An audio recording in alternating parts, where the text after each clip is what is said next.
महाराज विटेवरच्या मालकाचं अंतःकरण निळोबार आहे आणि वाक्य हे दर्जेदार लोकांचं ऐकलं पाहिजे.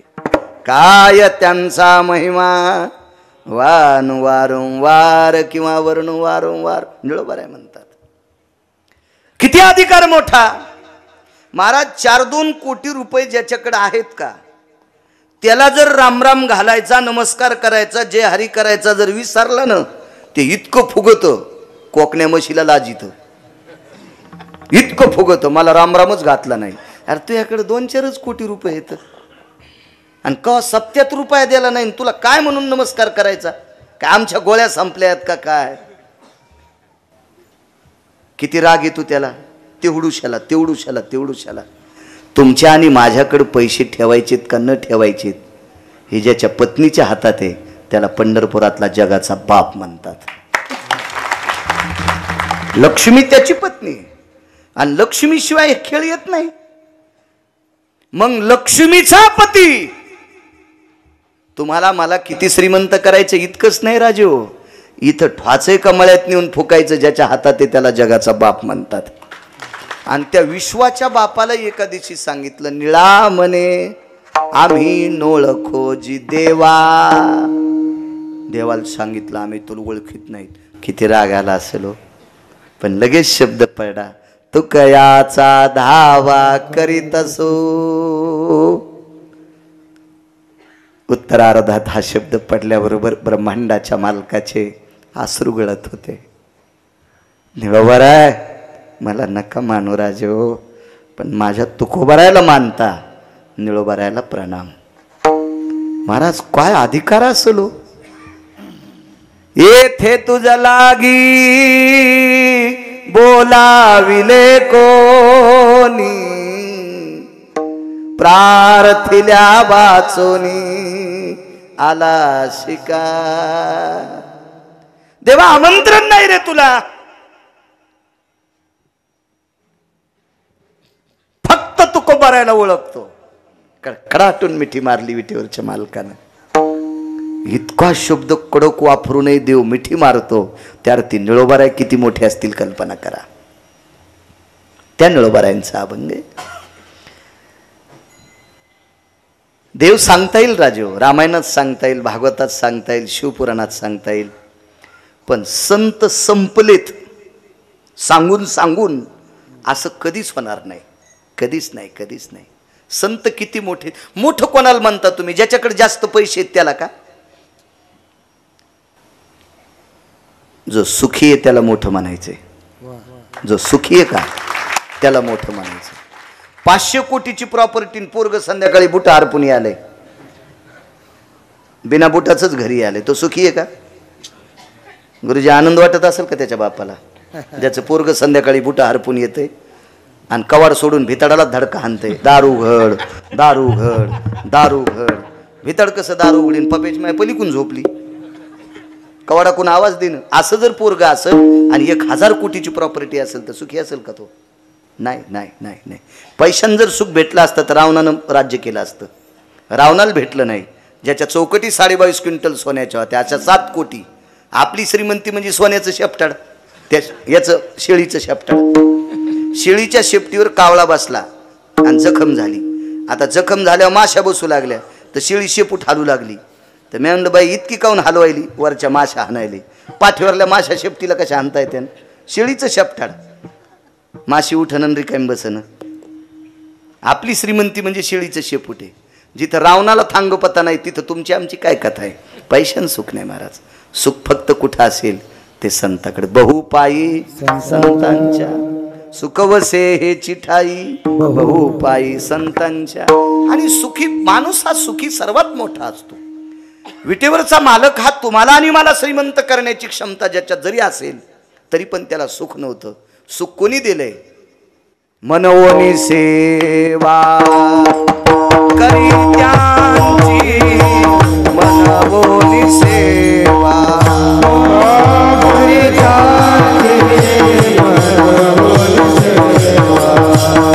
बरोबर आहे. तुकोबार आहे, नामदेव आहे, चोखोबार आहे, नाथ बाबा, सावता महाराज, सेना महाराज. महाराज हे जर जन्माला जर आले नसते तर वैकुंठातला देव वैकुंठातच राहिला असता. तर तुम्हा आम्हाला कळाला नसता एक, आणि हा देव आहे हा कोणालाच कळाला नसता. देवाला देवपण जर कोणी दिलं असेल तर ते संतांनी दिले. देवापेक्षा संत मोठी. काय व्याप्ती आहे महाराज या लोकांची. याच्या पलीकडे सांगू का. या सुखा कारणे वैकुंठ सोडोनी संत सदनी राहिला. किती सुखे संतांकडे माहिती आहे. सुख जर संपलं असतं ना बुवा तर तो पुन्हा वैकुंठात गेला असता. अजून सुखच संपलं नाही. त्या सुखाचा भोग घेत घेत अजूनही विटेवरचा मालक खालीचे. योगी 28 विटेवरी उभा. काय सुख आहे महाराज या संतांकडं. विटेवरच्या मालकाला सुख द्यायची ताकद, काशीतल्या मालकाला सुख द्यायची ताकद ज्यांच्याकडे ती संत आहेत.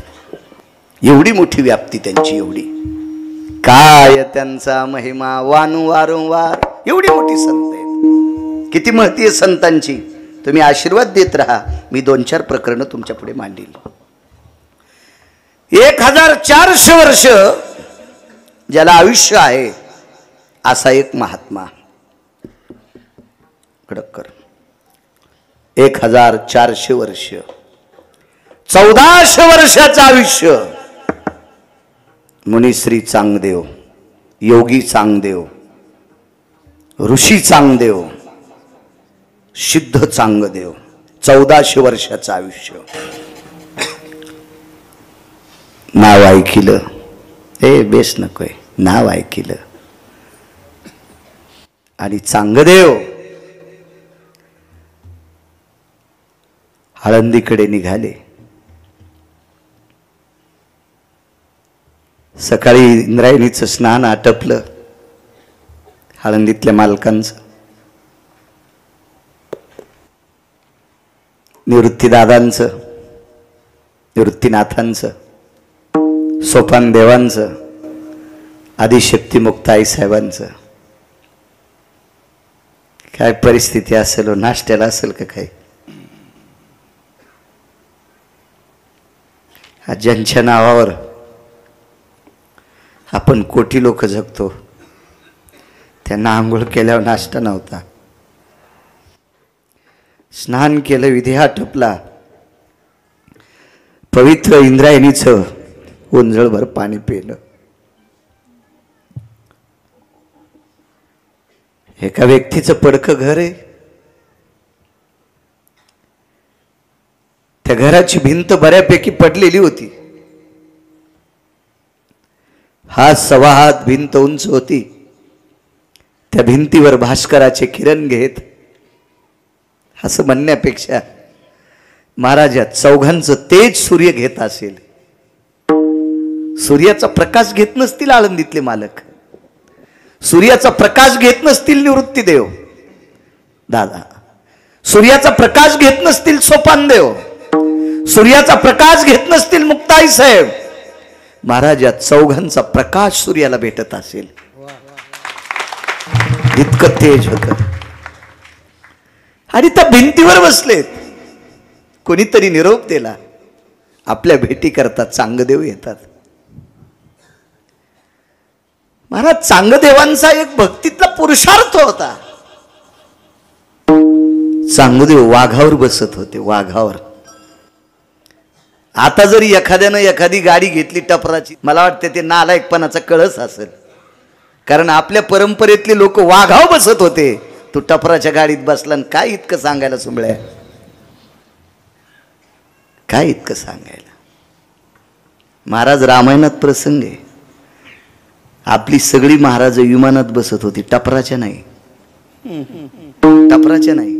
हे राखेल पेट्रोल डिझेलवर चलते त्या विमानावर नाही. पुष्पक विमानावर. तो चित्रकुटीहून येऊनी मार्गी उद्धरिले मुनी. शरभंगू जाता विमानी त्यासी प्रार्थोनी पुसिले. शबरी म्हणते त्वा चित्रकुटीहून येवोनी मार्गी उद्धरिलेसी मुनी. शरभंगू जाता विमानी त्याशी प्रार्थोनी पुसिले. विमानात शरभंगू जात होते. काय मोठी लोक आहेत महाराज आपण, किती मोठी. भिकारचोट गोष्टी नाही सांगितल्या पाहिजे लोकायला. विडाला विडाला विडाला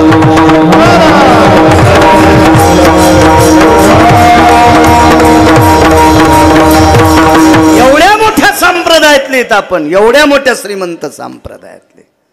काय महाराज पुरुषार्थ. वाघावर पाटील बसून आलेत. वाघावर चाबूक घेतलाय सर्पाचा निवगेकर. सापाचा चाबूक घेतलाय, सापाचा. वाघावर बसून. ज्ञानोबराय माऊली तुमच्या भेटी करता सांगदेव वाघावर बसून येतात. निवृत्तीनाथांकडे बघितलं. सोपान देवांना आपण काका म्हणायचं नाही आणि निवृत्तीनाथांना आपण दादा म्हणायचं नाही. ज्ञानोबराय दादा म्हणत होते. आपले दादा कसे होतील? आपल्यासाठी ते नाथ आहेत. आणि सोपान काका आपले काका कसे होतील? आपल्यासाठी सोपान देव आहेत. हा बदल केला पाहिजे आपल्या लोकांनी बोलायचा. हो, सासोडचे सोपान देव, त्र्यंबकचे निवृत्तीनाथ. जात जा कधी बघायला. काल वारी झाली निवृत्तीनाथांची. करजा ब्रह्मागिरी ए म्हातारे होत. इकडचे फेरे चुकतेत. हो, ती ब्रह्मगिरी करा. हो, सुना कलाटण्या देत नसत्यात. करजा करजा करजा ती प्रदक्षिणा. दृष्टी पडता ब्रह्मगिरी त्याशी नाही यमपुरी. भंगिऱ्याचं ऐकून इकडं तिकडं कुठं फिरत आहेत.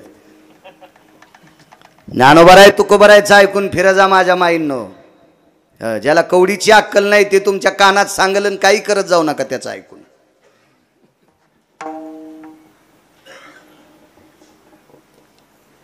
निवृत्तीनाथांकडे बघितलं,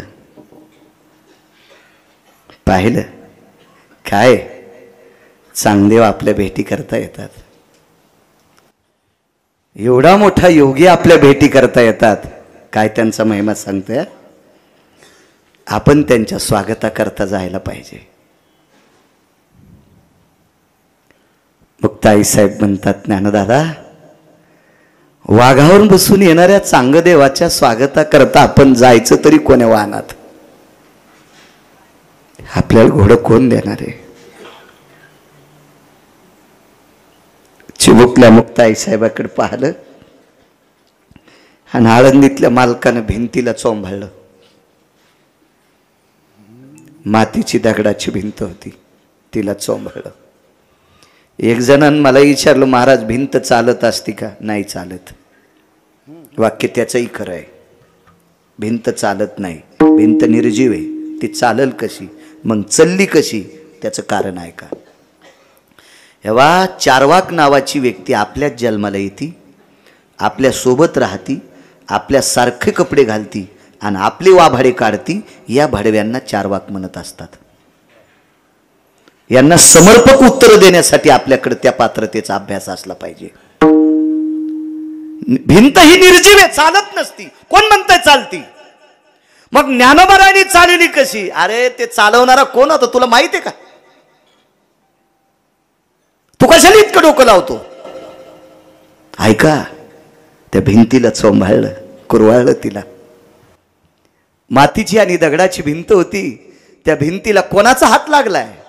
माऊली महावैष्णव ज्ञानोबरायांचा. महाराज ज्ञानाचं जिथं टोक संपत आहे का, आणि ते टोक संपल्याच्या नंतर जिथून सुरू होते ते ज्ञानोबराय. ज्ञानाचा सागर सखा माझा ज्ञानेश्वर. काय काय महाराज, साधकांचे मायबाप. हो, योगी मुनी जपी तपी सिद्ध अनुरागी, जिथं सगळे करतलेत ते ज्ञानोबराय. आणि तो हात एका भिंतीवर फिरतोय. माय चालणं चांग देवाच्या स्वागता करता. घेणं माय आम्हाला तिथपर्यंत, घेणं ग माय, घेणं. ज्ञानोबरायच्या तोंडातून एकदा किंवा दोनदा शब्द पडला असेल महाराज. एकदा किंवा दोनदा, एकदा किंवा दोनदा शब्द भिंतीला नुसतं म्हणले असते, माय चल न ग. चलना सांग देवाच्या स्वागता करता. महाराज विटेवरच्या मालकाने कपडी काढली आणि उघडी पाट भिंतीच्या खाली लावली. उघडी पाट. ज्ञानियाची भिंत अंगे देव उडी.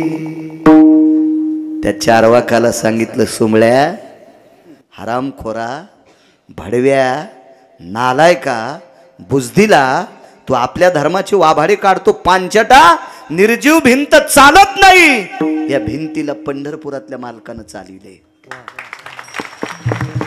पंढरपुरातल्या मालकाने पाठ दिली भिंतीला पाठ. ज्ञानियाची भिंत अंगे देव वढी नैवम गांजा कसम लिखितम. हे गांजा फुकेन लिहिले का? काय एखाद्या पांचटाचं वाक्य आहे ते, मोठ्यांचं वाक्य. देव भिंत ओढत होता. दृष्टांत संपला. महाराज निर्जीवावर हात ठेवल्याच्या नंतर बाई चाल म्हणावा आणि एका संतांच्या वाणीतला शब्द विटेवरच्या मालकाने भिंतीला पाठ देऊन खरा करावा. हे संतांचं मोठेपण आहे. हे संतांची व्याप्ती आहे. ही संतांची दिव्यता आहे. म्हणून मालक पहिल्या कडव्यात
अधिकार संतांचा आहे.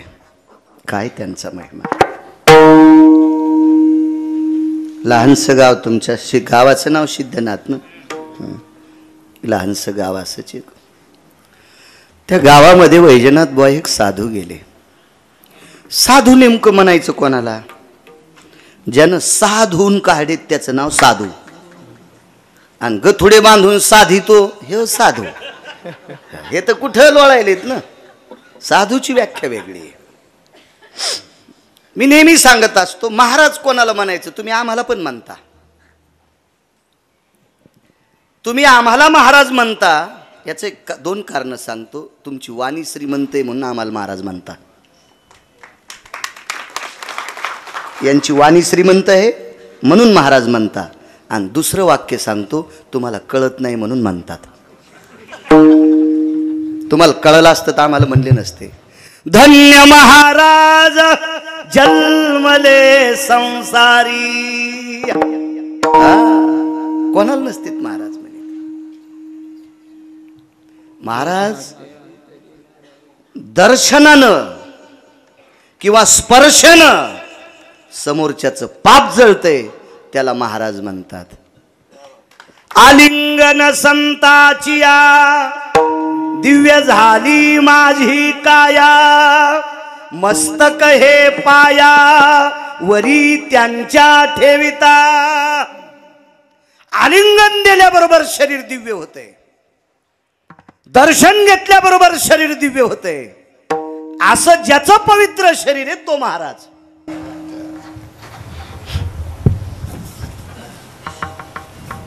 आपण भावात भाव ठुले नाही. आपल्याला कसं महाराज शब्द लाभन नाही नाही, आपण त्या योग्यतेचे नाही. मला तरी मळमळ होते कोणी महाराज म्हणल्यावर. फार काही झालं तर शिक्षक मुलांना शिकवतो. मी लहानापासून मोठ्यांना ज्ञानोबाराय तुकोबाराय सांगतो. आध्यात्मिक क्षेत्रातला मी एक शिक्षक आहे. फक्त संप्रदायाचं आचरण पाळतो असा शिक्षक आहे. महाराज होण्याची आपली पात्रता नाही, योग्यता नाही, ती माझी लायकी सुद्धा नाही. विठाला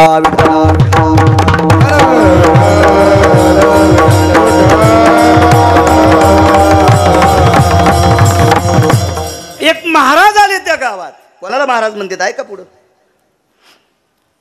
आपण गळालेल्या बैलावर जरी बसलो तर त्याला चल म्हणलं तर चलन का? त्यो जिता बैल जिता. आपल्या वजनान त्यो खाली बसन ना गुरुजी.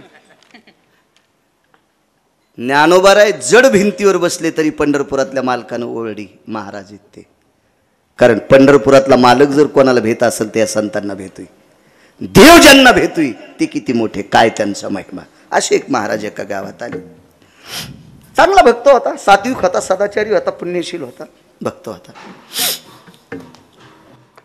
आपलं काय चुकतंय माहितीये का? काही काही लोकांचं, जो आपल्याला जास्त पाया पडून पैसे देतो तो आपला भक्त होतो नाही. तो वारकरी असला तरच आपला भक्त.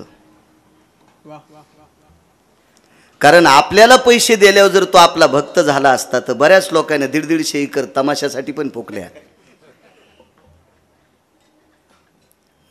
गुंठा ठोली नाही पोरायला, गुंठा नुसत्या त्या बारकाल्या घुंगरायसाठी. त्याचा आवाज गोड असतो म्हण असं लोक म्हणतात. मी काय ऐकलं नाही. म्हणजे 150-150 एकर फुकल्या म्हणजे त्याचा आवाज त्याच्या कानाला किती गोड लागत असेल. असं नसते. आपल्याला एखाद्या कोट्याधीशानं बोलिलं म्हणजे तो भक्त आहे असं नाही. तो वारकरी संप्रदायाशी संलग्न असला पाहिजे तर तो भक्त. आता काय त्याचं एखाद्या वेळेस ते साचलेलं पाणी आहे नाही उडवावं ते खराब होतंय, त्याच्यावर शेवाळ येते, फेदरी येते म्हणून त्यानं टोपल्यानं आपल्या अंगावर शिकवलं. असं नाही, याला नाहीच ते भक्त म्हणत. एका निष्ठावंत भक्ताकडं ते महात्मा गेले. साधं घर होतं. आणि महाराज भक्ताच्या बाबतीत श्रीमंतीचा विषय नाही, हल्ली तो भाव आहे. महाराज लयच भारीची गाडी हो, महाराज 1 कोटीच्या गाडीत बसते. अरे नाचणाऱ्या लोकायला 1.5 कोटीच्या गाड्या आहेत. नाचणाऱ्या. आणि महाराज मोठ्या गाडीत बसून आला म्हणजे काय नवलाची गोष्ट आहे. महाराजाचं आचरण किती शुद्ध आहे महाराज याच्यावर मोठा असतोय. महाराजाकडे पैसे किती आहेत, महाराज किती मोठ्या गाडीत बसून आले हे सांगूच नको. महाराजाची दृष्टी किती गोड आहे. त्याच्या बापानं जिच्या सोबत लग्न लावून दिले ती जर स्त्री सोडून दिली तर जगात जी स्त्री भेटन तिला माय म्हणावा. असा जर कोणी महाराज असेल तो भारतात 1 नंबरचा असेल. पराविया नारी रखुमाई समान, मानिलिया धन काय वेचे. परस्त्रीला जर आई म्हणलं तर आपली संपत्ती जळती का? मानिलिया धन काय वेचे. आणि काय मानायचंय? पराविया नारी रखुमाई समान. विटेवर छाई सारखं मानणं, असं जर मानलं तर तू बंगला जळल का, याला म्हणायचं महाराज. महाराज या शब्दाची व्याख्या एक आगळं वेगळं मेमरी कार्ड घ्यावं लागते, ते बाजारात भेटत नाही. ते आपल्या कर्तृत्वानं निर्माण करायचं असते आणि ते कार्ड ज्याच्या हृदयात आहे त्याला महाराज म्हणते. असे 7-8 कार्ड, त्याच्यापैकी 1 नंबरचं कार्ड आहे सर्वाभूती दया साधू मनावे ऐशिया. असा महात्मा एका तुमच्या सिद्धनाथ गावासारखं खेड, आणि त्या खेडेगावात आता तुम्ही नांदेडमध्येच जमा झालात, तुम्हाला खेड कसं म्हणता येईल? मोठा वाडा पोकळवा सणवारा जाय भासा भासा, तुम्हाला कसं लहान म्हणता येईल? मोठी लोक झाले तुम्ही आता. एक लहानसं खेड, त्या खेड्यात महाराज गेले. साधा भक्त आहे, कौलाचं घर आहे छपराचं. महाराजांनी जेवण केलं, बाज होती, त्या बाजेवर घोंगडी टाकली आणि महाराज त्या बाजेवर बसले. यजमानाला ज्याच्या घरी जेवले त्या भक्ताकडं त्याला गप्पा करीत करीत करीत रात्रीचे 11 वाजले. काय त्यांचा महिमा सांगतोय. आणि 11 वाजता पाऊस सुरू झाला. महाराज काय परिस्थिती त्या भक्ताची. त्याच्याकडं घर फक्त उन्हाळ्याच्या लायकीचं होतं, सावलीसाठी. पाऊस आल्याच्या नंतर त्याचं घर गळत होतं विठ्ठलबुवा. महाराज पूर्ण चिंब झाले. पण या सद्ग्रस्ताचा एक मित्र होता गावातला, त्याला दर्शनाकरता या मित्रानं बोलील तर आमच्याकडं महाराज आलेत पाया पडण्यासाठी ये. आमटी भाताचा प्रसाद होता, त्या मित्राकडं आमटी भात दोघा पती पत्नीने खाल्ला. घरी गेले आणि आकाशातली क्रिया बघितल्याच्या नंतर लक्षात आलं 11 वाजून गेलेत, पाऊस सुरू झालाय. अगं ऐकलंस का, माझ्या मित्राकडे महाराज भिजत असतील. माझ्या मित्राचं घर फक्त सावली करता आहे ग, घर गळकं आहे, फाटकं घर आहे, महाराज भिजत असतील. काय म्हणायचं तुम्हाला? अगं आपल्याकडं घर चांगलंय, महाराजांना आणायचं का मुक्कामाला? रात्रीच्या 11:30 वाजता महाराज बाईच्या डोळ्यातून पाणी आलं आणि सांगितलं, मालक महाराज आपल्या घरी आणायला काही हरकत नाही, पण महाराज तुमच्या मित्राकडे भिजतात, आपल्याकडे आल्यावर भिजत नाहीत, पण झोप लागणार नाही. आपल्या घरी महाराजांना झोप लागणार नाही. ह्या भक्ताच्या घरी एक अडचण होती. त्याला 7 वर्षाची मुलगी होती, तिला कर्कश नावाचा आजार झालता आणि रात्रंदिवस करकर करकर करकर करकर नुसती ओरडत होती.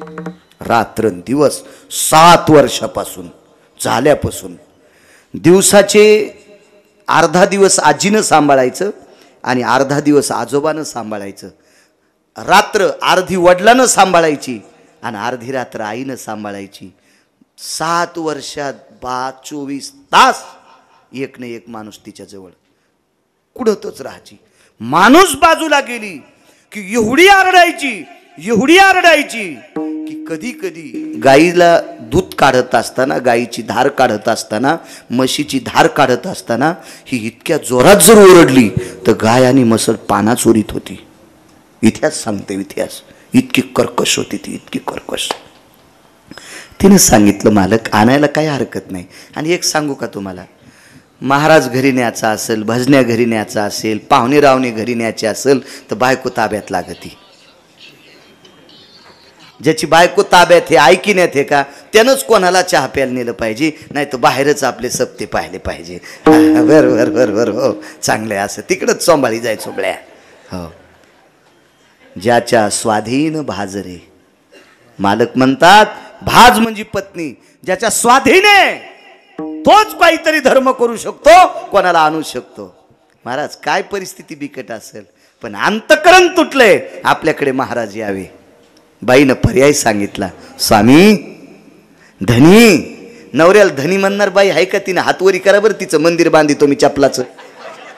हा, नुसतं सक्रातीच्या दिवशी वांद्यात अख्खा महिना घातला तुम्ही फिरता फिरता. हा, त्या घासण्यान चाळण्यान ते डबकेन प्लॅस्टिकचेन तेन याच्यातच घातला ना सगळा महिना.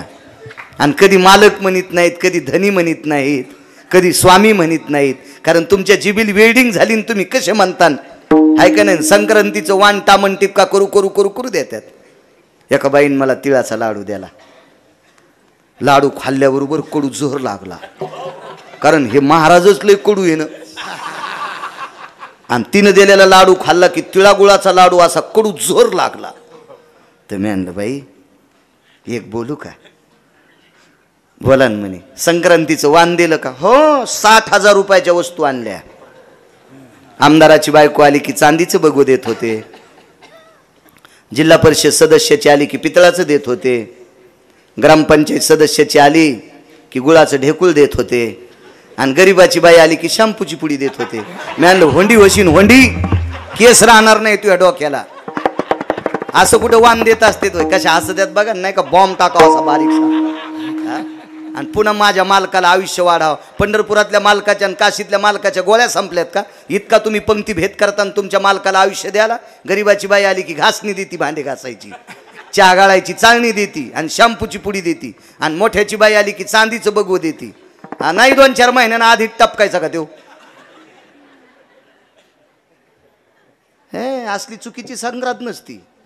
हो 60,000च्या वस्तू दिल्या म्हणे. मी 60,000च्या वस्तू दिल्या, 60,000च्या. म्हणलं बाई एक बोलू का?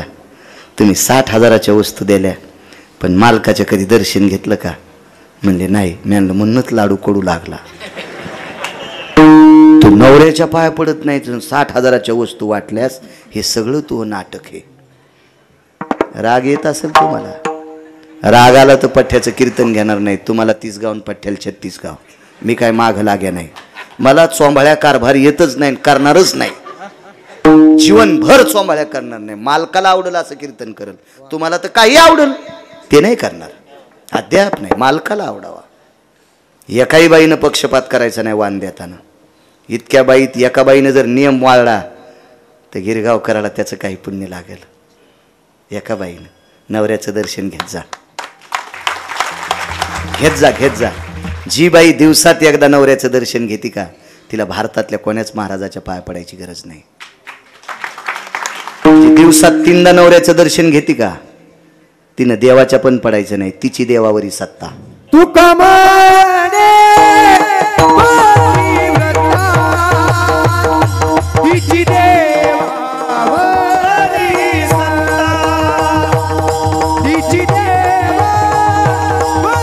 सत्ता, तिची देवावरी सत्ता. तू कमाने तिची देवावरी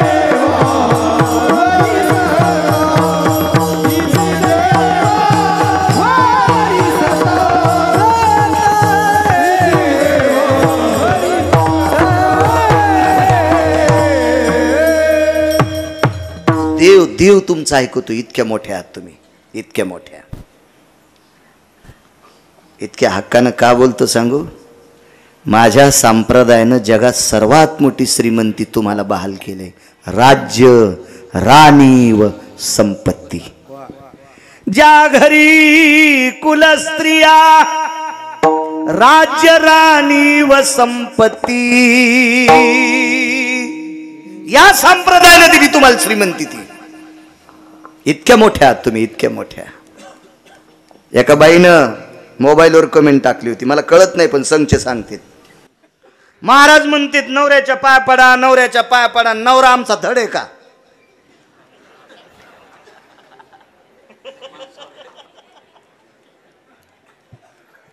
इतका नालायक आहे, त्याच्या कसं पाया पडावा? ऐका माझ्या माईंनो, ऐका. तरी पण सांगतो का पाया पडायचं. कारण नवऱ्याने केलेली चूक ही जर सपादून नेली तर उद्या लेकरायचं कल्याण होईल. आणि नवऱ्यानं चूक केली म्हणून रागाच्या भरात जर बायकोनं चूक केली तर तुमच्या पोटी जन्माला आलेली वासर मोकार फिरतेल. माझ्या माईंनो, मोकार फिरतेल, त्यांचं वाटोळं होईल. म्हणून बापानं जी चूक केली ती माईन नाही करायची, माईन करायची नाही. आपलं प्रारब्ध खोटं असेल, आपल्या जीवनात पती वाईट भेटला, पण लेकराचा काय दोष आहे महाराज? तुमच्या प्रापंचिक प्रसंगामध्ये जन्माला आलेली आपत्ती, ती मुलगी असेल तो मुलगा आहे, तो दोषी आहे का? तो पापी आहे का? नाही. म्हणून आपल्या वासराचं कल्याण व्हावा म्हणून त्या माईनं नवऱ्याच्या पुढं लहानपणा घ्या आणि मी याच्याकरता तुमच्यावर बॉम्ब टाकतो, हे मुंगळे ऐकत नाहीत हो. मुंग्या ऐकत आहेत महाराज, कारण रेषेत चालणारी जात मुंग्यांची आहे आणि रेस सोडून चलतीची जात मुंगळ्यांची आहे. हो, म्हणून मी हक्कानं तुम्हाला सांगतो माझ्या माईंनो, आपल्या लेकरांचं कल्याण व्हावा याच्याकरता लहानपणा घ्या, घ्या लहानपणा, घ्या घेत जा लहानपणा. माझा काही तुमचा दोष नाही, माझं काही तुमचं घराला घर नाही की नालायक नवऱ्याच्या जरी मी पाया पडायला लाईत असेल तर माझा त्याच्यात काही स्वार्थ नाही. माझा एकच स्वार्थ आहे, तुमच्या पोटी जन्माला आलेली ही आपत्ते या भारत देशाचे हिरे होतील. आणि बापानं आधार सोडला आणि त्या बापाला कंटाळून जर माईनं आधार सोडला तर वासरानं कोणीकडे जायचं महाराज, कुठं जायचं त्या आपत्त्यानं. म्हणून माझ्या माईंनो हा शब्द गिरगावकराचा सहन करी जा. तुमच्या चपलाला हात लावून प्रणाम करतोय, काय माझा तुमचा रोष नाही. चला,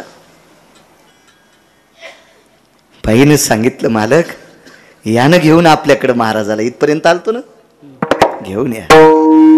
पण मालकानं सांगितलं अगं आपल्या मुलगी कर्कश आहे, महाराज कशी झोपतील. काय बाई होती महाराज. त्या बाईनं सांगितलं आपलं घर जितकं चांगलं आहे तितकाच आपला गोठा सुद्धा चांगला आहे, आपल्या गाईचा गोठा सुद्धा तितका चांगला आहे. म्हणून आजची रात्र मी बाज गाईच्या गोठ्यात टाकते आणि आपल्या रडक्या मुलीला त्या गाईच्या गोठ्यात घेऊन बसते, म्हणजे भिंतीमुळं वाड्यात आवाज येणार नाही आणि महाराजाला चांगली झोप लागेल. काय त्यांचा महिमा सांगतो विठ्ठल बुवा. उदाहरण क्रमांक 2. आणि ती बाज गाईच्या गोठ्यात टाकली, आपल्या त्या मुलीला त्या बाजेवर टेकलं आणि त्या बाजेवर त्या आईला बसविलं आणि त्या मुलीला ती खेळवत ती आई बसली. छत्री घेतली, ज्याच्याकडे महाराज आहेत त्याच्याकडे छत्री पण नव्हती.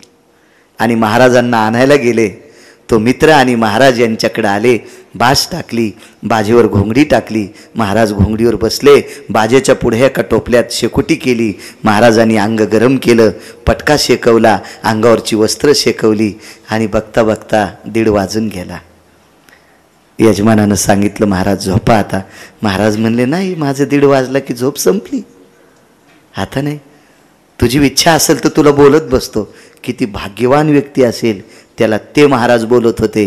त्या महाराजांचं नाव होतं रामकृष्ण परमहंस.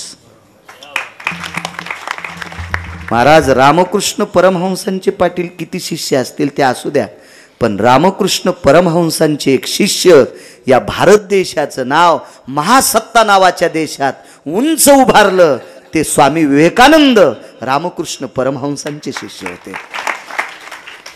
आणि ती रामकृष्ण परमहंस तिथे पोचली, बोलत राहिली, आनंद वाटला. 2 वाजून गेली रात्रीची आणि 2 वाजल्याच्या नंतर ज्याच्याकडे रामकृष्ण परमहंस आहेत त्याच्या डोळ्यातून एक टपकन थेंब पाण्याचा बाहेर आला. रामकृष्णांनी विचारलं परमहंसांनी, अरे रुदंती को भवा, आपण कशा करता रडता.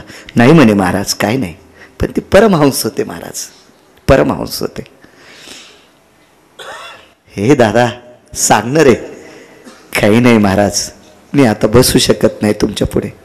तुला झोप येते का. नाही मला झोप येत नाही, पण मला कोणाला तरी झोपी घालायचे. का रे, का कोणाला. गाईच्या गोठ्यात एक बाज टाकलेली आहे, त्या बाजेवर माझी 7 वर्षाची कन्या आहे आणि त्या कन्येपाशी माझी पत्नी बसली. आता मला त्या कन्येपाशी बसावं लागेल आणि माझी पत्नी झोप घेईल. ती जर आता नाही झोपली तर उद्या सकाळचा स्वयंपाक कोण करील. आम्ही शेतकरी माणसं आहोत, आम्हाला दिवसभर शेतात जावं लागतं स्वामीजी, म्हणून मी तुमच्यापाशी बसायचं माझं नशीब अपुरं पडलं, म्हणून मला रडू येते. अरे आणि मग तुझ्या मुलीपाशी जागाव का लागतं हे महाराजाला माहित नसेल का. माहित होतं महाराज, महाराज ते परमहंस आहेत, परमहंस आहेत. काय कळत नसेल त्यांना, त्रिकाल ज्ञानी होते परमहंस. बाबा माझी मुलगी कर्कश आहे, रडते. बर घेऊन ये तिला इकडं. नकोय महाराज, नकोय नकोय. नवीन माणूस पाहिल्याच्या नंतर ती इतकी रडते, इतकी रडते की तिचा आक्रोश इतका होतो की महाराज आमच्या बाजूला जी 4-2 घरं होती का, या लोकांनी घरं सोडून दिली आणि घरं लांब बांधली. हिच्या कर्कशानं त्यांना झोप येत नव्हती महाराज. ती नवीन माणसाला बघून इतकी ओरडते, अरे घेऊन ये. नकोय महाराज नकोय. परमहंसांनी सांगितलं, वैजनाथ बुवा तू जर त्या मुलीला नाही घेऊन आला तर मी निघालो पावसात. नाईला जाणं गाईच्या गोठ्यात ते व्यक्ती गेला आणि पत्नीला सांगितलं, प्रिये महाराजांनी आडकाठी घातली, तुला जर या मुलीला नाही घेऊन बोलवलं तर महाराज म्हणले तुमच्या घरी थांबणार नाही. तिनं सांगितलं, एवढे मोठे महात्मा आपल्याकडे आलेत, त्यांना सुखाची आपल्याकडे झोप नाही, आपलं कोण्या जन्मातलं पाप असेल. चला. 7 वर्षाची पोरगी दोघांनी उचलली, महाराजांच्या पुढ्यात टेकली, माय पुढे बसली, माईच्या मांडीवर तिचं डोकं आहे आणि ती पुरी अशी पडलेली. महाराजांकडे बघितल्या इतकी ओरडली की झोपीतली माणसं इतक्या पावसात पण काही धावत आली. काय झाले. बघता 10-5 माणसं जमा झाली. रात्रीचे 2:30-3 वाजलेले, 2-2:30 वाजले. काय त्यांचा महिमा सांगतोय. आणि रामकृष्ण परमहंसांनी त्या सद्ग्रस्ताला विचारलं, का रे काही वैद्यकीय उपाय केला नाही? नाना प्रकारची डॉक्टर पाहिली, नाना प्रकारची हाकीम पाहिली, नाना प्रकारची जोगी पाहिली. हाकीम, वैद्य, जोगी ही सगळी काही पाहत राहिलो, पण आतापर्यंत 7 वर्षात एका तिळाईचा इतका सुद्धा गुण आमच्या मुलीला आला नाही. आणि आम्ही 4 जण आम्ही रात्र जागेत. ठीक आहे. महाराजांनी वरी पाहिलं विधात्याकडं, वरी पाहिलं काशीतल्या मालकाकडं, वरी पाहिलं पंढरीतल्या मालकाकडं आणि या तिघांना विचारलं, ही कर्कशा का? या तिघांनी उत्तर दिलं, पुत्र ऋण आहे. आपल्या घरात मुलगी किंवा मुलगा जर आपल्या घरासाठी घातक जन्माला आला असेल तर आपलं पुत्र ऋण आहे. ते ऋण आहे. ऋण कोट्यावधी रुपये आहेत, पण माईला वेळेला जेवायला नाही, अशी अवलाद जन्माला येते. वंशी दुराचार पुत्र झाला, वंशी दुराचार पुत्र झाला, वंशी दुराचार पुत्र झाला, वंशी दुराचार पुत्र झाला.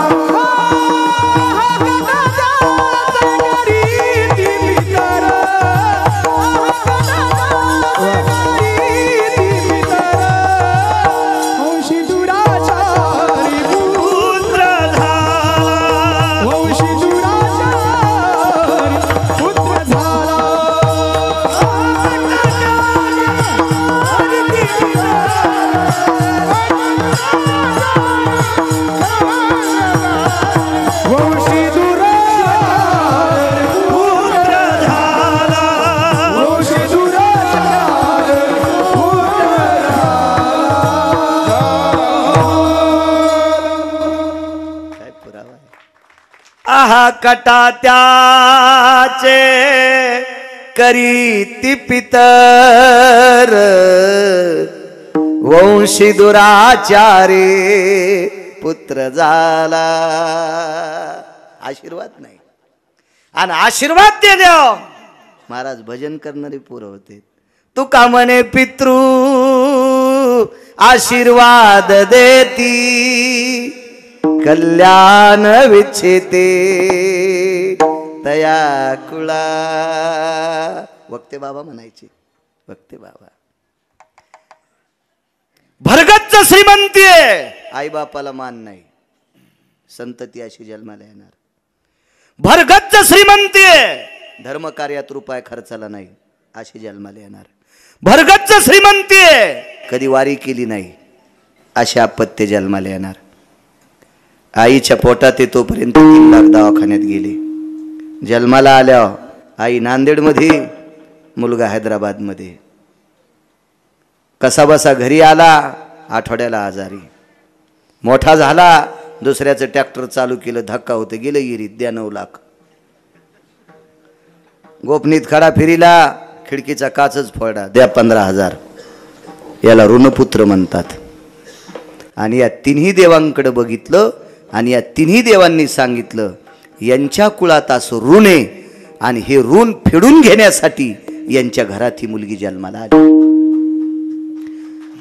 काशीतल्या मालकांना सांगितलं, मालक पण हा सात्विक माणूस आहे, आम्हाला सांगू नका.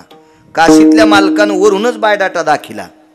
भगवान शिवजीनं हे त्याचा बायोडाटा बघा, त्याच्या बायोडाट्यावर असं पाप आहे आणि ही मुलगी आजोबा आजी आई आणि वडील यांच्याकडून फेडून घेणार. पंढरीतल्या मालकाला विचारलं, त्यानं बायोडाटा दाखिला, आमच्याच्यानं काय होत नाही. आणि सत्य लोकातले मालक चतुरानंत म्हणले, आपल्याकडे खातच नाही, आपल्याकडे फक्त तयार करायचं खात आहे. कुलाल हाडाचा बाप चाढाचा अखंड मडके घडी तोरे. काशीतल्या मालकांनी हातवरी केले आणि पंढरीतल्या मालकांनी हातवरी केले. रामकृष्ण परमहंसाने विचारलं, आता करायचं कसं? आपण त्याला पोरगी जवळ आण म्हणलो. पोरीच्या अंगावर पदर टाकला होता माईनं. पदर तोंडावरला काढान महाराजाला बघितलं निवगेकर की इतकी पोरगी ओरडली, इतकी ओरडली की आईनं बापानं कानाला हात लावला. इतकी आरडली, इतकी बोंबलली. जीभ बाहेर आल्याबरोबर रामकृष्ण परमहंसाने एक बोट पुढे केलं आणि तिच्या जिभेच्या शेंड्याला लावलं. वरचं पापन खालच्या पापनाला चिटकतं. इतक्या टायमात पोरगी शांत. श्रुती नावाची व्यक्ती रामकृष्ण परमहंसाला बोलायला आली. श्रुती नावाची व्यक्ती रामकृष्ण परमहंसांना बोलायला आली आणि रामकृष्ण परमहंसांना विचारलं, काशीतले मालक प्रारब्धाच्या पलीकडे बदलू शकत नाहीत प्रारब्ध. चित्रगुप्तांना विचारले, पंढरपुरातले मालक बदलू शकत नाही, तुम्ही कसं बदलले? रामकृष्ण परमहंसांनी सांगितलं, बाई मी स्वतःचं पुण्य खर्च केलंय. दिले चाले वाचा, दिले चाले वाचा, दिले चाले वाचा, दिले चाले वाचा. शय मागी द्यात पाचा, शय मागी द्यात पाचा, शय मागी द्यात पाचा, शय मागी द्यात पाचा,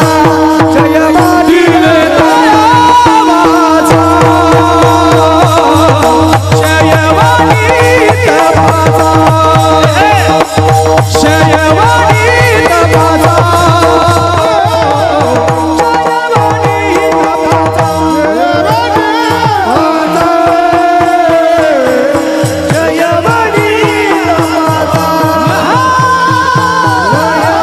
द्यात पाचा,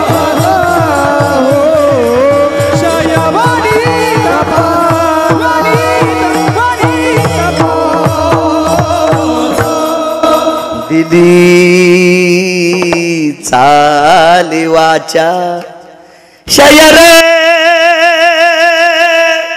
मागिल्या तपाचा, शय रे मागिल्या तपाचा.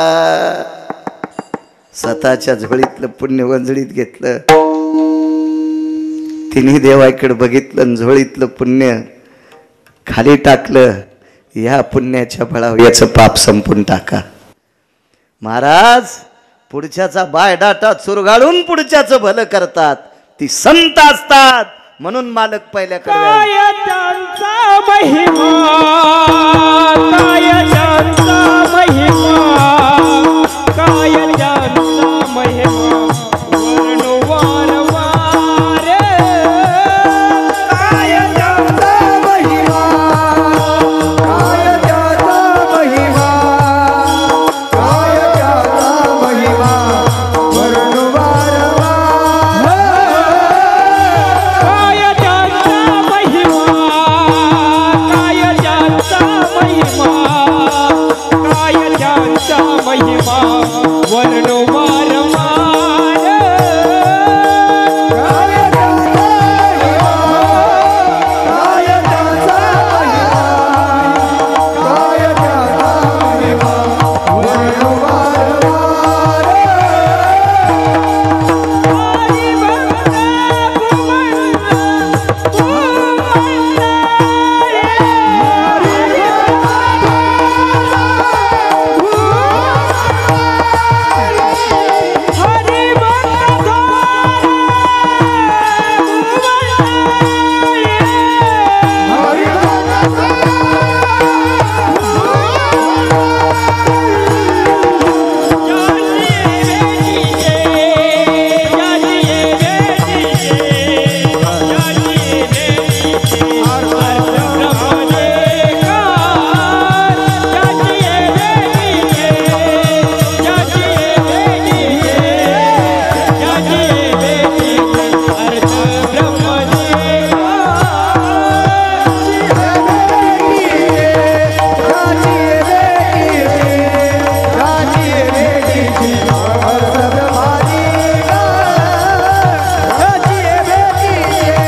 वाढवायचं.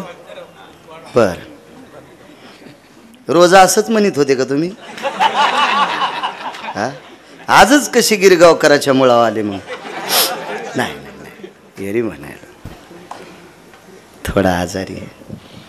5-6 दिवसापासून डॉक्टर हुशे साहेब ट्रीटमेंट करतात, पण आता कुत्र्याची जखम 3ऱ्या दिवशी राहते, पण ते चाटीत कातड येऊ देत नाही. 1-2 कीर्तन मी कमी करावं ना मग, पण राहीन ना.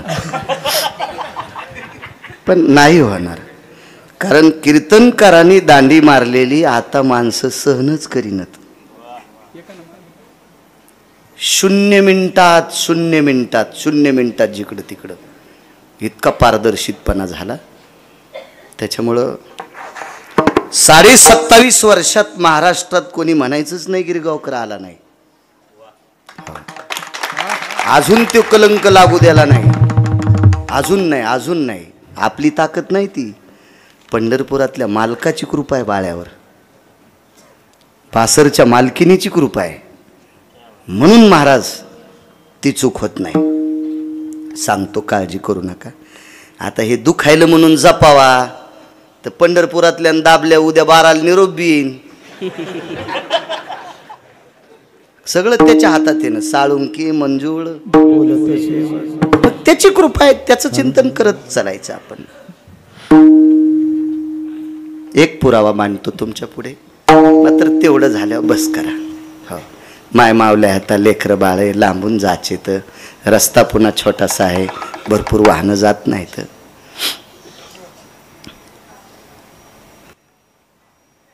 पावणे 400 वर्षापूर्वी एका शास्त्रीच्या जीवनात एक चूक घडली. पावणे 400 वर्षापूर्वीचा प्रसंग. शास्त्री त्या शास्त्रीचं नाव होतं रामेश्वर शास्त्री बहुलकर. श्रीमंत श्री जगद्गुरु तुकोबारायच्या समकालातले शास्त्री, प्रचंड विद्वान. त्याच्यानंतर शास्त्री पाहिले जगन्नाथ अण्णा पवार, काव्यतीर्थ. त्याच्यानंतर शास्त्री पाहिले मराठवाड्यातले प्रल्हाद शास्त्री दैठणकर. आणि त्याच्यानंतर शास्त्री पाहिले नाशिक जिल्ह्यातले तुकाराम महाराज महामुनी. माहीत असावा वैजनाथ बुवा, महाराष्ट्राचं नाव काशी विद्यापीठात जर कोणी झळकिलं असेल तर तुकाराम महाराज महामुनींनी झळकिलं. कारण शास्त्री या पदवीचा फोटो जर महाराष्ट्रातल्या वारकऱ्याचा असेल तर फक्त ते तुकाराम महाराज महामुनींचा, पुन्हा कोणाचा नाही. आता एखादा म्हणील पुढचे शास्त्री, आता भरपूर शास्त्री आहेत, 1-2 नाव घेतल्यावर बाकीचे नाराज होतील, त्याच्यामुळे सगळ्यांचे घेतले अशी गृहीत धरा. पण मागचे हे 3 परिपूर्ण मार्काने पास झालेले. मोठ्यांचं वाक्य सांगतोय, जगन्नाथ अण्णा काव्यतीर्थ यांचे कीर्तन माणसं ऐकतील नवल नाही. आज जर जगन्नाथ अण्णा असायलेत तर पहिला त्यांच्या कीर्तनात बसेल. अजूनही विद्वत्तेची उंची गाठली असती. महाराज ती लोकनशिवान असतील, त्यांना अण्णा ऐकायला भेटले. हो महाराज, मोठ्यांचं ऐकायचं असते, मोठ्यांचं ऐकायचं असते. जगन्नाथ अण्णांचं एक वाक्य होतं, संसार करत असताना बारक्याकडे पाहायचं, 4 चाकाच्या गाडीत बसलेल्यानं सायकलवाल्याकडे पाहायचं, ते कधीच लहान होणार नाही. आणि परमार्थ करत असताना मोठ्याकडे बघायचं, ते कधीच लहान होणार नाही. परमार्थ मोठ्याकडे बघून करायचा आणि संसार लहान्याकडे बघून करायचा. सायकलवालं इमानाकडे पाहून चालू लागलं, मुरगाळलं पडलं वाड्यात, ते खालीन सायकलवरी आणि ते चाक फिरूच लागले. हो, तरी म्हणला सायकल कशी पळायली, कुठं नाही पळायली, तू ह्या अंगावर बसली सोमळ्या म्हणून पळत असती कुठं. त्याच्याला विमानाकडे ही व्याख्या अण्णा सांगायची. अहो 9 वर्ष एका शब्दावर आरती तुकारामा, 9 वर्ष वारीत एकच अभंग, आरती तुकारामा. काय विद्वत्ता असेल महाराज. ज्याची संसारात रती त्याची नसती आरती, ज्याची संसारात रती त्याची नसती आरती, ज्याची परमार्थात रती आरती तुकारामा. काय व्याख्या असतील महाराजा लोकांच्या. तुम्हाला एक सांगू का, चांगलं तूप खाणारे लोणकड्याचं तूप खाणारे इकतचं खातच नसते. इकतचं तर कोणी सांगतो आमच्या कंपनीचं तूप उत्कृष्ट आहे. ते ॲडव्हर्टाईज करणाऱ्याला नुसतं म्हणा तुला दूध काढता येतं का, आणि निब्बर उसानं हाणायला पाहिजे, इंच भर जागा ठेवायची नाही लाल करायची. आणि तू तू तुपाची ॲडव्हर्टाईज करतो का सोंबळ्या, तुला धार काढता येते का. आणि आपण पानचेट्याचं ऐकून द्या मला ते तूप, आपल्याही गोळ्यात संपल्यानं. एक जण म्हणला आमच्याकडे उत्कृष्ट कंपनीचा मध आहे, त्याला एकच म्हणावं तुला मोहळ होलिता येतं का. हा 2 माश्या चावल्या तर नांदेड शिव थांबायचा नाही सोंबळ्या तू, आणि तिकडं संभाजीनगर शिव तू गाडी उभी राहायची नाही, रस्त्यात तू धोतर ओलं होईन घामानं. आणि तू म्हणतो आमचा उत्कृष्ट कंपनीचा मत आहे ना, आपण म्हणतो त्यांचा मध लय खास, होलवा ना तुमच्यात बोरीचे. पण आपल्याला बी असा इतकी मोकार टेकन चौघीत लुगडं एक झालं. त्याच्यामुळं पैसे किती जरी आले तरी आपल्याला पुरणत, ह्या नालायकपणानंच पुरणत. नाही तर शेतकऱ्यानं बऱ्याच गोष्टी आपल्या खाचं शिका, आजाराची संख्या कमी होईल. विठाला विठा.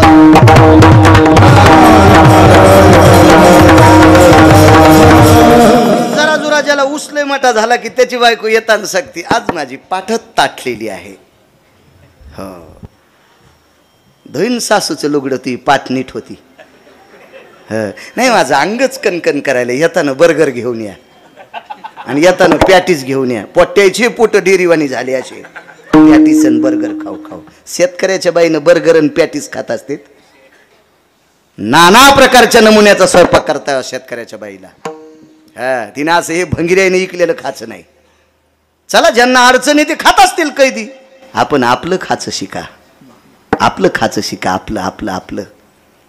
आजाराची संख्या कमी वाढेल.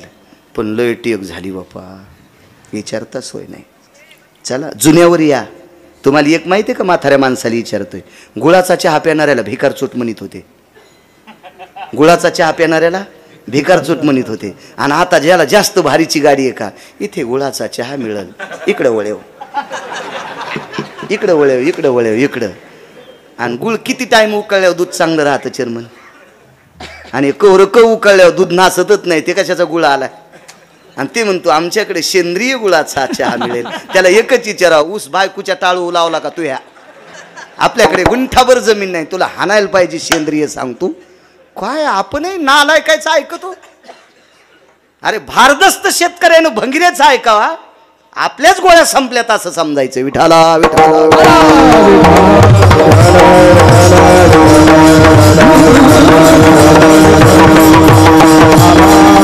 महाराज विनंती करतोय, रोज 2 मिनिटं का होत नाही कीर्तनात शेतीवर बोल जा.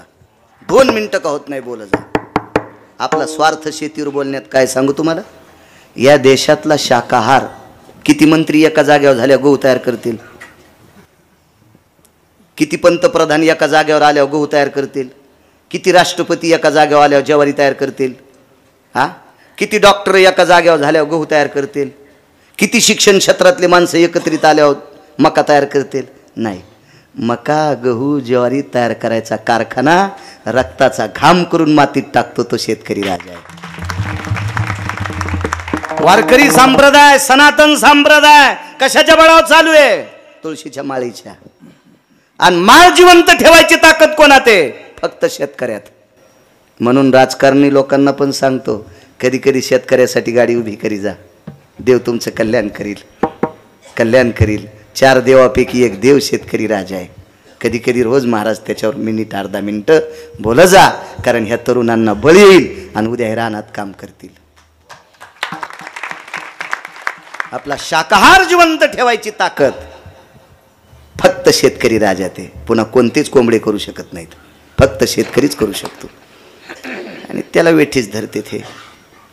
ज्याला ज्याला शेतकरी आवडत नाही त्याचे पोरं झोपीत अंगुठी घेतील तुमचे बेटे. हो कमवणं किती बी, झोपीत अंगुठी घेतील तुमची, झोपीत. अशा अवलादी तुम्हाला जन्माला येते. तुम्हाला शेतकरी आवडत नाही ना. माझ्या अष्टादश संतांना कोणाला शेती आवडत नव्हती सांगा. ज्ञानोबारायनं शेती सांगितली, तुकोबारायनं शेती सांगितली, नाथबाबानं शेती सांगितली, सावताबाबानं शेती सांगितली. आणि आता आपल्याला एक जण म्हणतो पाणी अडवा पाणी जिरवा. तू सांगतो वय. त्याला विचारलं रब्बीन खरीप काय, आपल्याला ते शिकलत नव्हतं. थोतरीत आणायला पाहिजे तू.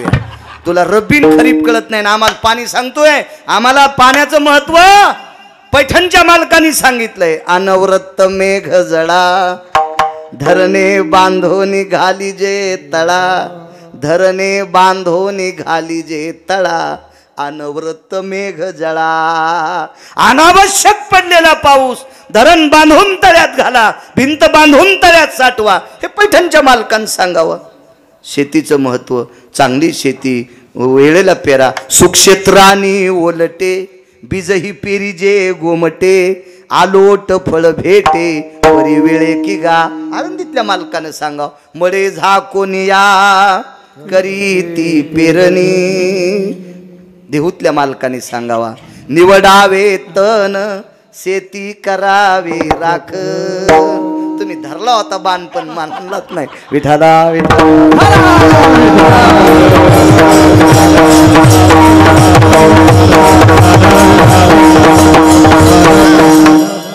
कीर्तनातला गायक हा अर्थदृष्टी ठेवून ऐकणारा असला की खेळ जमत असतो.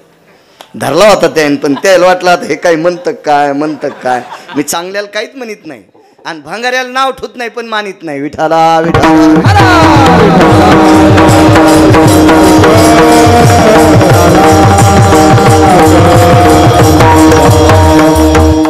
काय ताकद नाही. काय सांगू लागलो राजू. शास्त्री महाराष्ट्राचं नाव उंचवलं. महाराज तुकाराम महामुनी रात्री जर लघुशंकेला उठले ना तर कुंखा इतकी लाल लगी होत होती. त्यांच्या गुरुजीने विचारलं, तुकाराम अरे रक्त पडतंय तुझ्या लगीतनं, एवढं का? आखी रात्र जागून अभ्यास करायचे म्हणून महाराष्ट्राचं नाव काशी विद्यापीठात कोरलं तुकाराम महाराज महामुनी. असे शास्त्री 450 वर्षापूर्वी रामेश्वर शास्त्री बहुलकर. काय त्यांचा महिमा सांगतोय. विद्वान शास्त्री. रामेश्वर शास्त्री म्हणजे सामान्य शास्त्री नव्हते, प्रचंड विद्वान होते. पण रामेश्वर शास्त्रींनी एक चूक केली. अनगडशा फकीराच्या इरीत उडी टाकली. ईर म्हणा बारव म्हणा, तिला पायऱ्या असल्यामुळे तिला बारव म्हणायच्या. आणि अनगडशा फकीराच्या बारवाला विठ्ठल रहाट होता लावलेला. रहाट पाणी काढायचं साधन. हो, रहाटाला गाडगे असायचे. तो रहाट फिरत फिरत आला की रिकामे गाडगे खाली जाईत, भरलेले वर येत. मोठ रहाट. हा,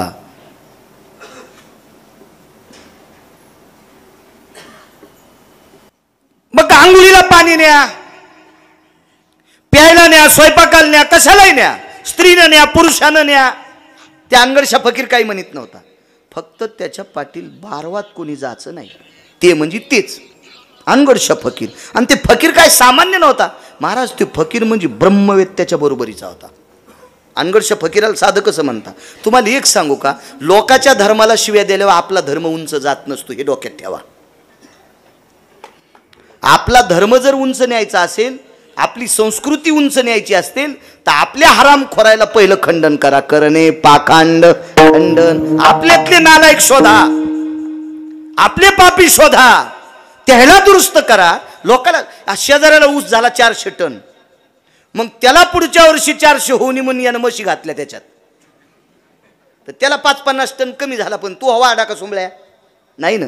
आपला वाहण्यासाठी त्यानं काय मशागत केली त्याच्या दिडीनं आपल्याला करावं लागेल, तर आपला ऊस वाढन, आपली हळद वाढन, आपली मका वाढन, आपलं सोयाबीन वाढन, आपला कापूस वाढन. प्रयत्नच करा. मग शेतीत जसा प्रयत्न तसा धर्मात सुद्धा प्रयत्नच. आपण आपला धर्म उंच नेण्यासाठी प्रयत्न करायचे. लोकाला शिव्या दिल्यानं किंवा एखाद्या जातीला वाईट म्हणल्यानं आपला धर्म वरी जात नाही. आपल्या धर्मात काय त्रुट्या येतात त्या दुरुस्त करणं, याच्या त्यांना आपला धर्म वाढेल. काही लोक तुम्हाला छिवळून देतात, ही त्यांची पोळी भाजण्यासाठी छिवळून देतात. आणि त्यांना काही सोयीसुतक नसतं, धर्माचं काही नसतं. जी माणसं धर्माचा प्रचार लोकांना सांगतात त्यांना माळी आहेत का? आहेत का त्यांना माळी? नाही. ते एकादशी धरतेत का? आणि मग त्यांची लायकी काय धर्म सांगायची? हा, अरे मसुबाला बोकड्या कापल्या, लिंबून कांदा ह्या खिशात घेऊन जा तू सोंबळ्या, तू हराम खोरा. हा, ह्या खिशात लिंबून ह्या खिशात कांदा नेतो, नालाय का? आणि तू धर्म आम्हाला शिकवितो. यम तुला इतका हानीन फाडव्या तू इंचभर जागा लाल करायची ठेवणार नाही. विठाला विठाला.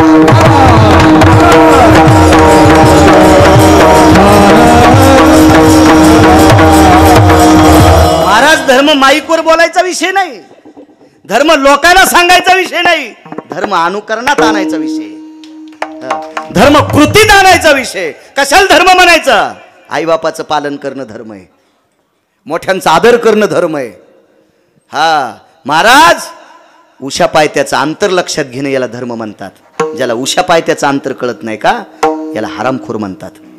हो, उषा पायत्याच्या अंतराची ज्याला लेवल कळती का तो धर्म सांगण्याच्या लायकीचा आहे. ही बहीण आहे, ही मेवणी आहे, ही भाऊजाई आहे, ही आई आहे, ही काकी आहे, ही आत्या आहे, ही मावशी आहे, ही माझी पत्नी आहे. हे उषा पायत्याचा अंतराची लेवल ज्याला कळती का तो धर्मावर बोलण्याच्या लायकीचा असतो. पांचटाईच्या मुखातून धर्म ऐकणं आपण मातीत जातो. विठाला विठाला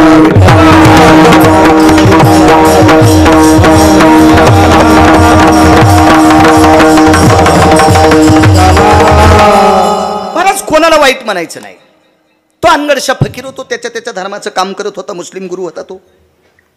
आणि त्याच्या 12वाच रामेश्वर शास्त्रीने उडी टाकली, पाणी उडालं. रामेश्वर शास्त्रीला असा थोडासा त्यांच्या मनात भाव झालता की माझ्यासारखा विद्वान या परिसरात कोणी नाही. रामेश्वर शास्त्रीला वाईट म्हणायचं नाही बरं महाराज. का म्हणायचं नाही? का का का लोक म्हणतात की रामेश्वर शास्त्रीनं तुकोबारायला त्रास द्यायला नाही, तुकोबारायला तपासलं. कारण मोठी माणसं सहजासहजी कोणाला मानित नसतात. ज्या रामेश्वर शास्त्रीनं तुकोबारायला तपासलं म्हणजे आपण त्याला त्रास म्हणतो, त्याच रामेश्वर शास्त्रीनं तुकोबारायची आरती केली. तुकिता तुलनेशी ब्रह्म तुकाशी आले म्हणून रामेश्वरी चरणी मस्तक ठेवले. कधी कळाल्यावर कळून जर मानलं नसतं तर आपण रामेश्वर शास्त्रीला नाव ठेवलं असतं. पण कळाल्यावर एक शेवटचं कडवलं येताना टाकातली शाई संपलती त्या दौतीतली. आता शेवटचं कडवं कशाला लिहावा म्हणून रामेश्वर मोठे लोक सांगतात. माधव महाराज मगर सांगायचे सूरज खेडकर, त्यांनी टाक तो बोरू मांडीत टोचला आणि मांडीतून रक्ताचा थेंब आला आणि त्यानं शेवटचं कडवलेलं तुकिता तुलनेशी. महाराज लाल रंग प्रेमाचं प्रतीक आहे. कसं वाईट म्हणता तुम्ही? कसं आपली काय पात्रता आहे? महाराज बिभीषणाला मूर्ख म्हणले, मनशी बिभीषण शहाणा परी तो महामूर्ख जाना. हे कोण म्हणलंय? मालक म्हणलेत. अष्टादश संतांपैकी एक मालक म्हणलेत. विठ्ठल भाऊ आपण कसं काय म्हणायचं मूर्ख बिभीषणाला? आपण का म्हणू शकत नाही? बिभीषणानं असं भजन केलं की त्या भजनाच्या प्रतापानं मारुतीराय त्याचं घर जाळू शकले नाही. आपलं भजन काय चालू भजनात तांबाखू घोंगडी खाली, चालू भजनात गर्दा कालीतून घोंगडी खाली टाकी तू. आणि तुझी लायकी आहे का बिभीषणाला मूर्ख म्हणण्याची? एक शपक अभंग आहे, पण अभंग आहे, गाणे म्हणणाऱ्यापेक्षा बरं आहे ना. तू का म्हणे अग्नी झाला से शीतळ प्रतापे सबळ नामाचिया. तू का म्हणे अग्नी झाला से शीतळ आणि प्रतापे सबळ. या प्रतीत नसला तर नागपूर प्रतीत असेल, पण अभंगच आहे ना गाणे म्हणण्यापेक्षा. हृदयी सीतावर मनोनिया अभंग आहे. हृदयामध्ये सीतेचा पती होता म्हणून मारुतीराय बिभीषणाचं घर जाळू शकले नाही. भजनाची ताकद. आपलं काय शक्य आहे? आपल्या अंगावर एक जणांनी पेट्रोल टाकलं आणि काडी टाकली, रामकृष्णारी रामकृष्णारी रामकृष्णारी, हारा सगळं जळाला. आपण नाही नाव ठेवायचं कोणाला, आपली लायकी नाही आपली. उगं नाही वाभाडे काढे पाहिजे. बुटकं घर पाणी गेलं आणि पुढच्याला म्हणलं आंघोळ करू तू का? अरे त्याची देवपूजा झाली आणि तो तोंडत नाही धुतलं आणि त्याला बुटकं भर पाणी घेऊन गेला. हा तिळभर करीतून इळभर सांग तू सोंबळ्या. लायकी आहे का तुझी? काय माणसं बोलतील त्याचा काही मेळच नाही. मूर्खपणाचं टोकेन महाराज. काल लय हुशार आलाय. बहकावादी इथून पुढे चालणार नाही. एक ठराविक काल असतो, ठराविक कालात ठराविक लोकांचं चलत असतंय. इथून पुढे ही तरुण पिढी इतकी बुद्धिजीवी ही कोणाही पुढे बसणार नाही. म्हणून आपल्या लोकांना अभ्यास करणं गरजेचं आहे. 3 जिल्ह्यात एक पैलवान गाजला. कधी बाप जन्माला येईल सांगता येत नाही. राजकारणात पण बाप जन्माला येतो, व्यापारात पण बाप जन्माला येतो, शैक्षणिक क्षेत्रात बाप जन्माला येतो आणि आपल्यातही बाप जन्माला येतो. म्हणायचंच नाही पक्वद्यान मला इतके बोल पाठ आहेत, पुन्हा पाठ कर. म्हणायचंच नाही मला इतके अंतरेन सोरे येतात, पुन्हा पाठ कर. म्हणायचंच नाही मला इतके श्लोक येतात, पुन्हा पाठ कर. बाप जन्माला येईल, तुला वरच्या पायरीहून खाली लोटून देईल. अभ्यास करणं. 3 जिल्ह्यात पैलवान गाजला. 3 जिल्ह्यात पैलवान गाजला. कोणाला? मोजीतनं. कुठं बी उशिरा पडली थाप जरा.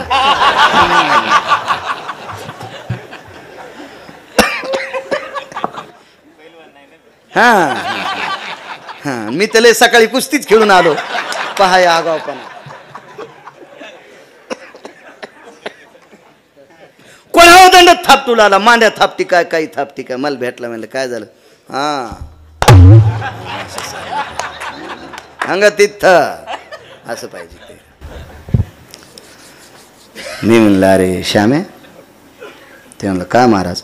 मी म्हणलं ते पलीकडे नांदेड जिल्ह्यात झाला हो एक पहिलवान. कोण म्हणतंय. मी म्हणलं मी म्हणतो. कसं काय म्हणतात. मी म्हणलं तोंडान म्हणतो. कसं म्हणतात ते तोंडान म्हणतो. आणि ते मला पाडीन का. मी म्हणलं त्यानं चांगल्या चांगल्या चित केले ते तुही काय कथा. चला माझ्या संघ. मी म्हणलं मी का दुर्ण्या गिरणे का तुझ्या संघ याला. हा का उचले का बिना शेपटीच मी तुझ्या संघ याला. मी वार करी तू पहिलवान. तू आकाशाचा मेळ नाही. मग ते असंच होतं. सगळ्या पहिलवानाला कशाला म्हणून मी त्याला म्हणायलो. इथं कोणी असलं तर अंगाव घेऊ नका. मग रेडीमेड कपड्याचं दुकान आहे का नाही. मी कशाला कोणाला म्हणून मी त्याला म्हणतोय. आणि जाऊ का तिथं. म्हणलं पाय तुला पडून घ्यायचं. मा काय हिंमत आहे कोणाला पाडायची. म्हणलं मग दिसाला मी त्याला. गेलं त्या गावात. त्या गावात गेल्याबरोबर विचारलो पहिलवान. म्हणजे ते गावाच्या खाल्लाकडे घर आहे. ते घर आहे पहिलवानाचं. 2-4 पत्राचं घर. 92 वर्षाची म्हातारी भाकरी करू लागली. अभ्यास करणं गरजेचं आहे महाराज. इथून पुढं मोबाईलवरच्या गप्पा लोक ऐकणार नाहीत महाराज. काही काही लोक आपल्याला यूट्यूबवर याच्यावर स्वीकारित असतील पण कायमस्वरूपी आपल्याला लोकांनी स्वीकारावं. मी मगाच तुम्हाला म्हणलं ज्या पायरीवर गेलं त्या पायरीवरून पुन्हा खाली येता कामा नये. असं जर राहायचं असेल तर आपण सतत अभ्यास करणं गरजेचं आहे. इतके पुण्यवान आहेत महाराज. महाराज माधव महाराज मगरांनी गाथा नवनीत केलं. मोबाईल होता का. काय घासावं लागली असेल हो. काय घासावं लागली असेल. कल्पना करा ना काय घासावं लागली असेल. एवढे नशीबवान आहेत आपण. कुठल्याही महाराजांनी सुधीर बा कुठलाही अभंग घेऊ द्या तुम्हाला बोट दाबल्याबरोबर मोबाईलवर कळतोय. काय सुविधा आहे आता. काय नशीबवान आहेत आपण. काळ गोड आला पण चांगल्या काळात चांगल्या पाण्यात पोहलं पाहिजे. चांगल्या अवस्थेत पोहलं पाहिजे. देव त्याचं कल्याण करील. चुका करतो आपण राजे हो. अभ्यास करणं गरजेचं आहे. पोचला तिथं तो. त्या म्हातारी आजी काय रे दादा. मोठ्या घर साप महान बाई ती जुन्या काळातली. तुमचा नातू पैलवान आहे का. हो कुठे. गावाला पाणी द्यायला गेलाय. त्याच्या संगचे म्हणले पैलवान रानात काम करतो का. आणि मग पैलवान शेतीत जाऊन काय. हा आणि शेतीत नाही गेल्या पप्याची माय कशी जगीन का. पप्याच्या माईला दंडत थापटी तू. हा तिथं एका पेचात तू मुस्काडा पाडीन. तिचा काय साधा पेच असतोय. हा कसा कळाला तुम्हाला पेच. तुम्ही चांगल्या पेचातलेच येत. तुमचे चेहरे पाहिल्या पेच कळत येत. हा त्या पेचाच्या नादीत लागायचं नाही. कर्कशे संगती दुःख उदंड फजिती. महाराज ते कर्कशेनं पेच आणल्या बंगल्यात राहणारा पण इकून जळ तू. नादीत लागून बाईला साधं समजित हवे. हा साधी असती ती मायबापाला सोडून त्या मायबापाचं नाव करती आणि तुमच्या संगीती ती साधी असती वे. किती मोठी असती बायको सांग तुम्हाला. एका बाईनं नवऱ्याला मदत केली तर देवासंग युद्ध जिंकला. एका बाईनं नवऱ्याला मदत केली त्या नवऱ्याचं नाव होतं राजा दशरथ आणि बाईचं नाव होतं कैकेयी. आग तुटला मनगटाचाच केला. मालकाला मदत केली तर स्वर्गात युद्ध जिंकले आणि मालकाला मदत नाही केली तर आथरुणात मालक मेला. एकाच बाईकून दोन्ही उदाहरणं पहा. मदत केली तर स्वर्गातलं युद्ध जिंकलं आणि मदत केली नाही तर योगाने मरावं लागलं. सामान्य समजू नका बाईला. सामान्य समज ह्या लय खुश झाल्या आता. पण तुम्ही तशी येड्यावानी पेचा हान जाऊ नका. हा नका काही वाणी नका वागू जाऊ माझ्या माईनो. नका वागे जाऊ. चांगलं चांगलं चांगलं हो साधं नाही. चला आजी कुठे आहे पैलवान. दारे धरतोय. कधी येणार. एकला लाईन जाते 1:30 घरी येईन. लाईन गेल्यावर काय येतो घरी ते म्हणले. आता यायला वाटलं खोरूक बसावा. म्हातारी म्हणली बसा इथं. पत्रात पोतडे टाकले बसले. भुका लागलेल्या होत्या. आजी जेवायला काय. ती म्हणली भाकरीन भुरकी. गरम गरम चुलीवरल्या भाकरी पैलवानाला त्या संघ होती 2-3 शेपटी कापलेली. ते उचले त्या पैलवाना संघ ते जेवायला बसले. आणि मग ते तिने भुरकी आपली कोरडीच वाढली लाल मिरच्याची आणि भाकर वाढली. पहिलवान म्हणला तेल नाही का? ते संच म्हणला खाय बाबा. कसं खाऊ म्हणला? 9 क्विंटल बदाम खाल्लेत म्यान आणि भुरकी कशी खाऊ? 9 क्विंटल बदाम खाल्लेत म्यान भुरकी कशी खाऊ? आणि बदाम कुटून द्यायला 2 गडी होते म्हणला पुन्हा मला. हो, आणि ते दुधात पिळायचे आणि मग 6 लिटर दूध प्यायचं 3दा करून 2-2 लिटर. आणि कोरडी भुरकी कशी खाऊ? म्हातारी म्हणली अशी लावून खात असते. तर कशी खात असते? का अशी डोळ्यात घाली तू? अशी लाईत असते का? अशी लाईत असते ती म्हातारी जुन्या काळातली मैच आजी होती.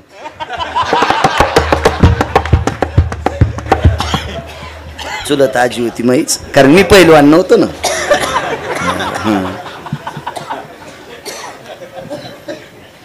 पण पहिलवानाला कोरडी भुरकी रेटत ना.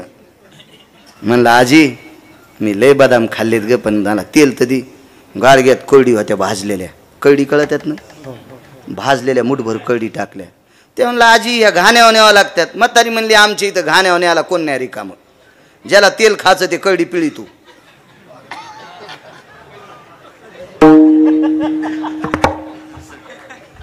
पहिलवान म्हणला बाबा कोरडी कशा पिळा? आणि म्हातारी म्हणली तुला कोण पहिलवान केलं रे? तुला कळडी पिळता येत नाही का? संचे म्हणले ते तुला म्हणलं होतं नको. ते बाळू महाराज म्हणले होते जाऊ नको. तुला लय जोर आला म्हणला जायचा. अरे ते बाळू महाराज लय चॅप्टर आहे, तू कशाला जायचं नव्हतंच. पण तुला लय नाद आहे म्हणे. जाऊ दे.